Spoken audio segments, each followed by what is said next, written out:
만성 정신질환을 앓고 있는 분들에게 약물은 정말 중요하죠.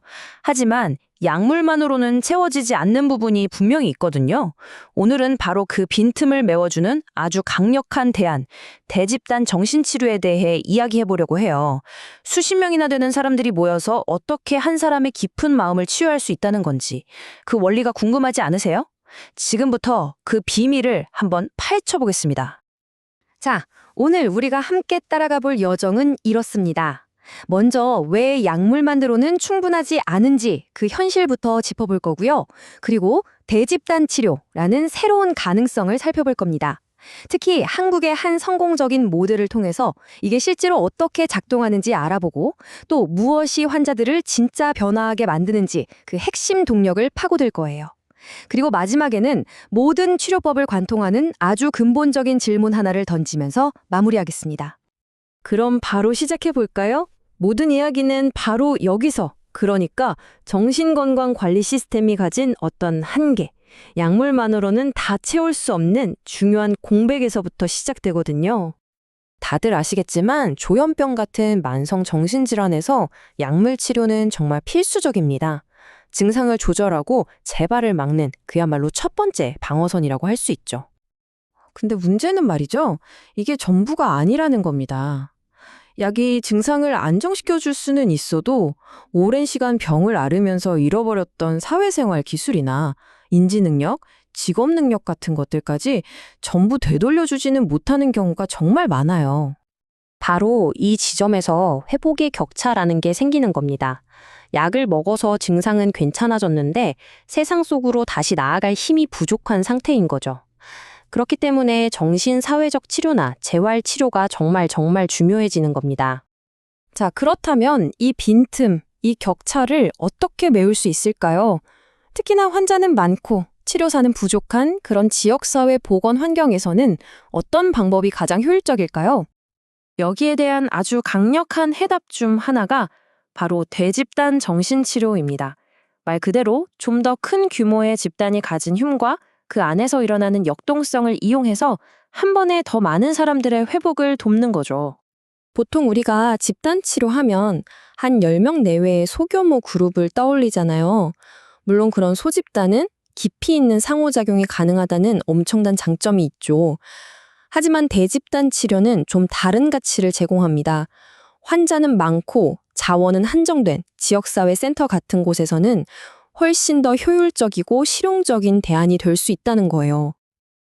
자, 그럼 이제 이론은 그만하고 실제 이야기로 한번 들어가 보죠. 이 대집단 치료라는 이론을 현장에 적용해서 아주 주목할 만한 성공을 거둔 한국의 한 모델을 자세히 들여다보겠습니다. 때는 2001년이었어요. 실제 한 지역사회 재활시설에서 총 12번의 세션으로 구성된 이 프로그램이 시험대에 올랐습니다. 과연 이 이론이 현실에서 실제 환자들에게 통할 수 있을까? 그걸 확인해 보기 위해서였죠. 이 프로그램에 참여했던 분들이 어떤 분들이었는지 한번 보세요. 대부분이 조현병이나 그와 비슷한 만성질환으로 오랫동안 힘든 시간을 보내온 분들이었습니다.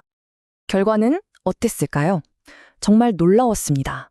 참가자의 무려 82%, 그러니까 10명 중에 8명 이상이 이 집단 치료가 나에게 정말 실질적인 도움이 되었다라고 응답한 겁니다. 단순히 도움이 됐다 해서 그친 게 아니에요. 더 나아가서 참가자의 77%가 다른 사람에게도 이 프로그램을 추천하겠다, 그리고 기회가 되면 또 참여하고 싶다고 답했습니다.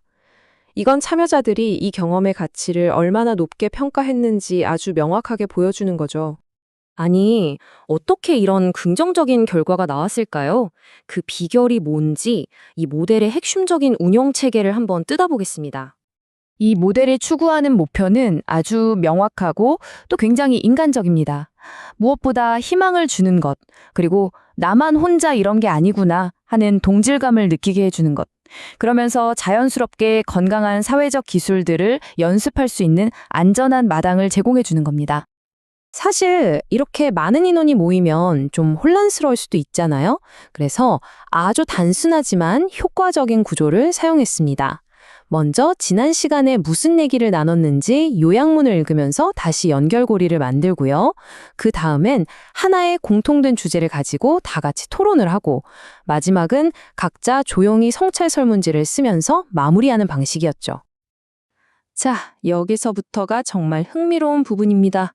이 모든 과정 속에서 과연 무엇이 환자들의 마음을 움직이고 변화를 이끌어냈을까요? 이 치료의 진짜 핵심 성분은 과연 무엇이었을까요? 참가자들한테 직접 물어본 거예요. 대체 뭐가 제일 좋았어요? 뭐가 제일 도움이 됐나요? 그랬더니 나온 대답 상위 3가지가 바로 정화, 실존적 요인, 그리고 치료자와의 유대감이었습니다. 첫 번째가 정화인데요. 우리가 흔히 카타르시스라고 하죠. 근데 이게 그냥 막 소리 지르고 우는 그런 차원의 이야기가 아니에요. 그보다 더 중요한 건 내 이야기를 해도 아무도 나를 판단하거나 비난하지 않을 거라는 믿음, 그런 안전한 공간에서 내 목소리를 낼 수 있었다는 그 자체에서 오는 깊은 해방감이었던 거죠. 두 번째는 좀 철학적으로 들릴 수도 있는데 실존적 요인이라는 겁니다. 이게 뭐냐면요. 단순히 기분이 좀 나아지는 걸 넘어서서 내 삶의 의미는 뭘까? 이 병을 안고 나는 어떻게 살아가야 할까? 같은 아주 근본적인 질문들을 마주하고 스스로 답을 찾아가는 과정이에요. 굉장히 깊은 차원의 변화라고 할 수 있죠. 자, 이제 마지막 장입니다. 여기서는 한 걸음 더 크게 물러나서 정신치료라는 것 자체의 본질에 대한 아주 깊은 질문을 던져보려고 합니다. 물리학 얘기를 잠깐 해볼게요. 물리학자들에게는 오랜 꿈이 하나 있거든요. 바로 우주에 존재하는 모든 힘을 단 하나의 아름다운 방정식으로 설명해내는 모든 것의 이론을 찾는 거죠. 그렇다면 이런 질문을 던져볼 수 있겠죠. 정신치료에도 과연 그런 모든 것의 이론이 존재할까요? 이 모든 다양한 치료 요인들을 하나로 묶어주는 궁극적인 힘, 그 치유의 원천은 대체 뭘까요? 정신분석가 칼 융이 남긴 이 한마디에 어쩌면 그 답이 담겨 있을지도 모릅니다. 치료자 자신이 바로 치료 방법이다.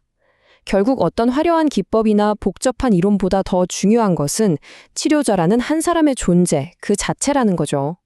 치료자의 따뜻한 공감과 성숙한 태도가 환자의 얼어붙은 내면에 따스한 봄을 가져다 주는 것. 바로 그 인간적인 만남이야말로 모든 치유의 핵심이라는 깊은 울림을 주는 결론입니다.